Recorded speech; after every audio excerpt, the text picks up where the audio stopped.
Hello there, welcome back everyone to another video of my World of Tanks Blitz Tactics series. This time I've got the Foch for you. And as you all know, this one was a very OP tank and it couldn't be thought out of any clan wars. Our tournaments had at least one Foch, if not two, and the rest of the tanks mostly FE215Bs and T22s. But now it's changed a bit. The Foch got nerfed and it got kind of forgotten. Actually, it's one of the tanks that I normally don't drive a lot, as the gun is trollish and yeah, you miss quite a lot of shots that you should normally hit. Also, the armor is not very reliable. You can penetrate the gun mantlet from the sides, also these weak spots on the top, these I don't know what to call them, cupola, or yeah, I would just call them cupolas. Yeah, they can easily be penetrated, but the strength of this tank is that it does not always get penetrated. So to some degree you can rely on the armor, but you've got to be aware that you can always be penetrated no matter what you do. You can't safely angle this tank. But still, this is a very nice tank to play, as it has this clip, it has quite a good DPM, also the heat, which does nearly the same damage as the AP shell, and therefore, even if you have to choose heat, you still have a very good DPM. Also, yeah, the clip is just very nice to deal with. If you have 7.1 second reload in between the shells, so that's basically around the reload of a medium tank, which has 350 alpha. I think E50 has the same reload, and so you can safely trade out mediums and deal quite a lot of damage in a short time, then pull back again and get intra-clip reload. Not the intra-clip, the whole clip reload is not that long either, so it's just about the same time of the reload of an E100, but you've got two shells ready then. So you are able to just pull back quickly, wait for a few seconds and go in again, and reload it with two shells again. But another strength of this tank is clearly the speed. There's almost no tank that is as fast as this one, in this class at least. Probably the 263, which is quite similar. I already got some replays for this tank. I will still do another video on that. But mostly you can do this playstyle also for the 263. Only advantage of the Foch here is that you have a higher damage of a clip, and I don't know, I think it's a little bit easier to drive because of that. So yeah, a big con of the Foch, a big thing you've got to keep in mind whenever you play it is that it has no gun depression at all. So you have to not be hull down, and you can't side scrape either because the sides are very weak. From the side, basically every TD can hash you, AG you, and hash of course also goes through. And it's a very easy target from the side. Why, yeah, as already mentioned, side scraping is very hard, very difficult in this tank. You easily get penetrated into the sides or the track wheels, which are also very weak. But still, this is a tank that you have to drive aggressively. With the DPM and the alpha damage of the two shells and the clip, you can just take it in an advanced position and trade out almost everything. E75, for example, has a very inaccurate gun. You can't do much about this tank here. He would just need a lot of luck to penetrate the cupolas. right here I got into a bit of a tricky situation, I've got to say, but still I wanted to go forward, so I could have stayed a little bit more passive to be safer, but as enemies mostly approach towards A or just go to the right of B, I can get here, I have my team behind me, so I can just flip out any tank that is pushing onto me and my teammates can take them out. Like now I go for a track shot, T-57 is trapped on that hill, gets shot again, is now one shot and can't do much about me anymore. As you can see here, I struggled quite a lot with the gun depression.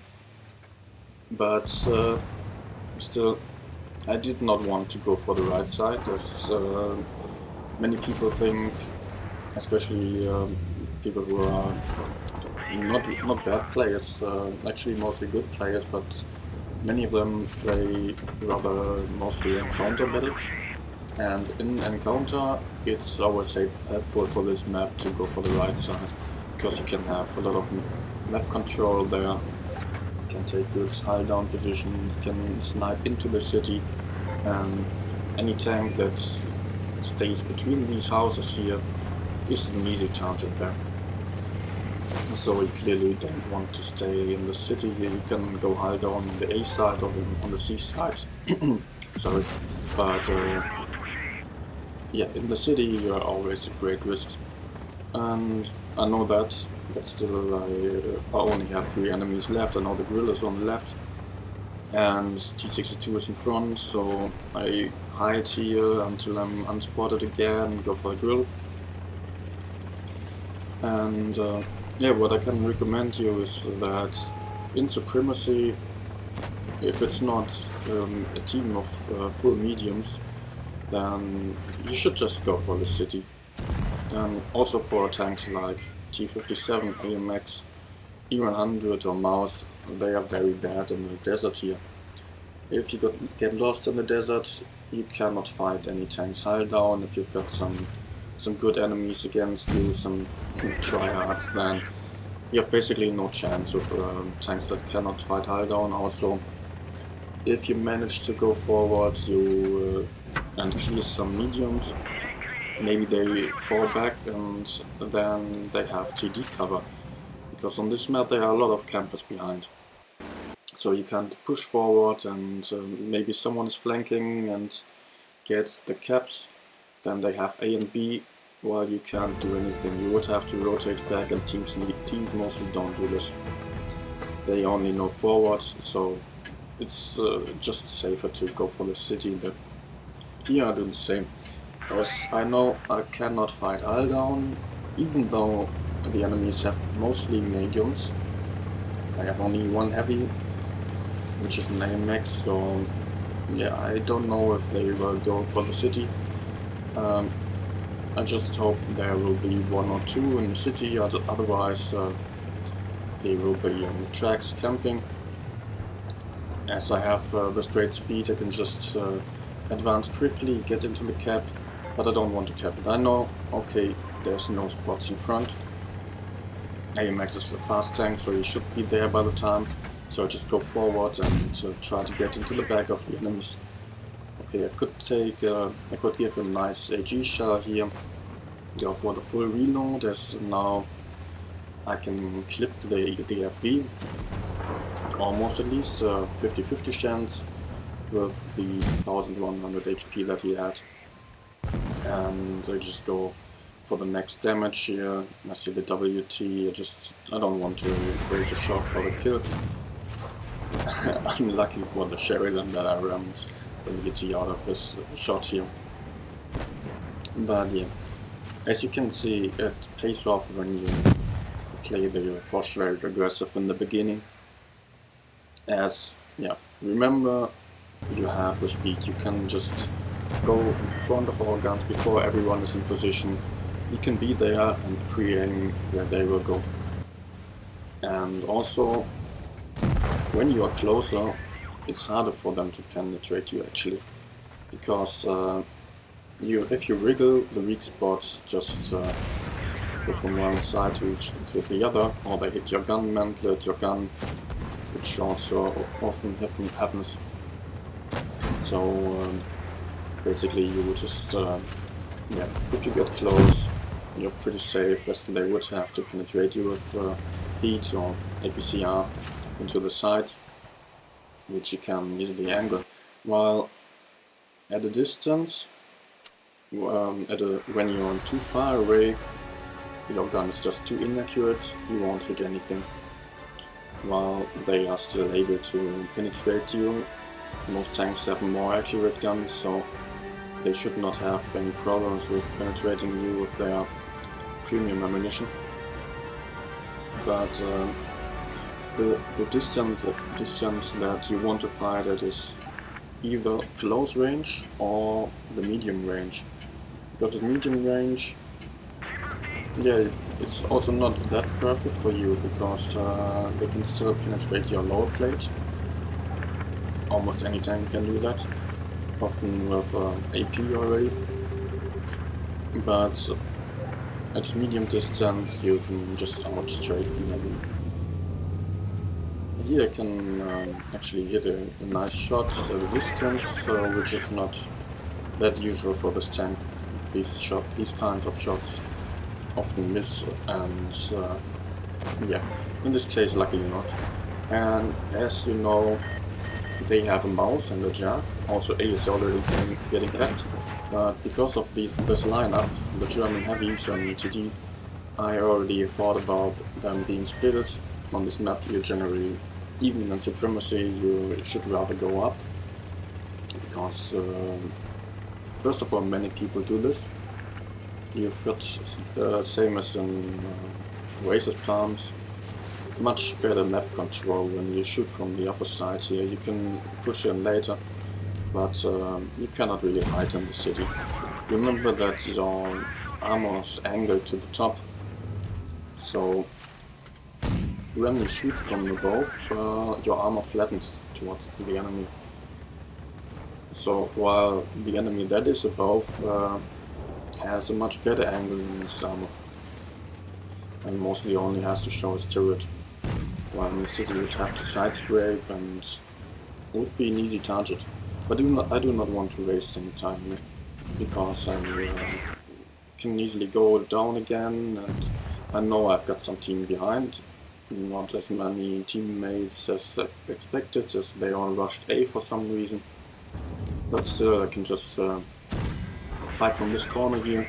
I have one medium, I think it's the T-54E1, who is behind me and covers me whenever I get pushed.